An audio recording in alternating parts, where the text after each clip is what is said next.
এই মুহূর্তে প্রকল্পের ফলক উন্মোচন হচ্ছে। আপনাদের সকলকে অনুরোধ করো আওয়াজ করে হাততালি দেওয়ার জন্য, আওয়াজ করে হাততালি দেওয়ার জন্য অনুরোধ করছি। আপনাদের প্রত্যেককে অনুরোধ করব আওয়াজ করে হাততালি দেওয়ার জন্য। যারা আমাদের মাঝে উপবিষ্ট হয়েছিলেন তারা তাদের পরবর্তী সরকারি কর্মসূচির জন্য পরবর্তী মঞ্চে যাবেন। পরিবেশে বাস করি, তবে স্বাস্থ্য কোনোভাবেই ঠিক থাকবে। আর আমি আপনাদের একটা অনুরোধ করব, আমি জানি গরম লাগছে, অনেকে বসে আছে। আমি কল্লোল রায় এবং সভাধিপতি ম্যাডাম আমাদের ধুবুলিয়া যেতে হবে, এরপরে আমাদের কৃষ্ণগড়েও প্রোগ্রাম আছে, আমরা বেরিয়ে যাব। আমি আপনাদের অনুরোধ করছি, আমাদের এডিএম জেডপি সাহেব আপনাদের কাছে দুটো কথা বলবেন, আপনারা ওটা আপনি কি ধুবুলিয়া যাবেন? ও আচ্ছা, ঠিক আছে, ঠিক আছে। আমি যেটা মেইন জিনিস সেটা বলতে চাই, এটা আমি আরেকটা টাইমে আপনাদের এখানে এসে আমরা বুঝিয়ে দেবো যে আমরা জিনিসপত্র বাড়ির নোংরাগুলো বাইরে ফেলি, বাইরেটা কে পরিষ্কার করবে আমরা সেটা ঠিকভাবে কোনোদিনই ভাবি না। নিজের যেটা পানীয় জল লোকে 2 লিটার বা 3 লিটার জল নিজে খায়, পরিবারের 4 জন থাকে, 10 থেকে 12 লিটার পানীয় জল, অথচ জল অপচয় হয় 150 লিটার।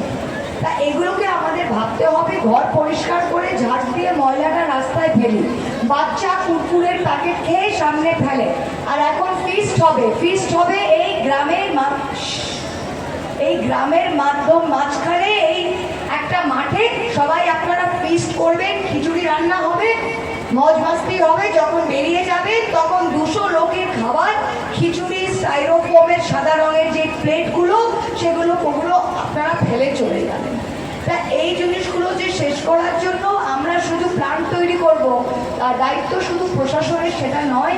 আমি আপনাদের সবাইকে হাত জোড় করছি যে আগামী দিনে যাতে আমরা এই কঠিন বর্জন এবং যেটা অন্য নর্মাল কম্পোস্টেবল, ওটা আলাদা করে বালতি দেওয়া হচ্ছে।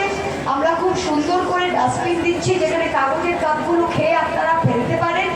প্রত্যেকটা দোকানদারকে বলছি, আপনি যদি চা বিক্রি করেন তাহলে আপনার খদ্দেরকে একটুখানি বলবেন যে চাটা খেয়ে দয়া করে ডাস্টবিনটায় ফেলুন, রাস্তায় ফেলবেন না। এই ছোট ছোট জিনিসও যদি আমরা করি তাহলে কিন্তু আমরা moving a long way towards garbage disposal. এই বলে আমি শেষ করছি। আশা করি এই প্ল্যান্টের মাধ্যমে 3 থেকে 4 বছর লাগে একটা গ্রামকে সম্পূর্ণভাবে নির্মল করতে। সেটা আজকে আমরা শুরু করছি। আশা করি আপনাদের সহযোগিতায় আমরা বিল্লগ্রাম অঞ্চলকে শিক্ষিত মানুষের বাস এখানে অনেক বোধ বুদ্ধি আছে, একটা মানুষও যদি 3 জনকে বোঝান তাহলেও আমাদের কাজ হয়। অনেক অনেক ধন্যবাদ। Thank you very much. অনেক অনেক ধন্যবাদ।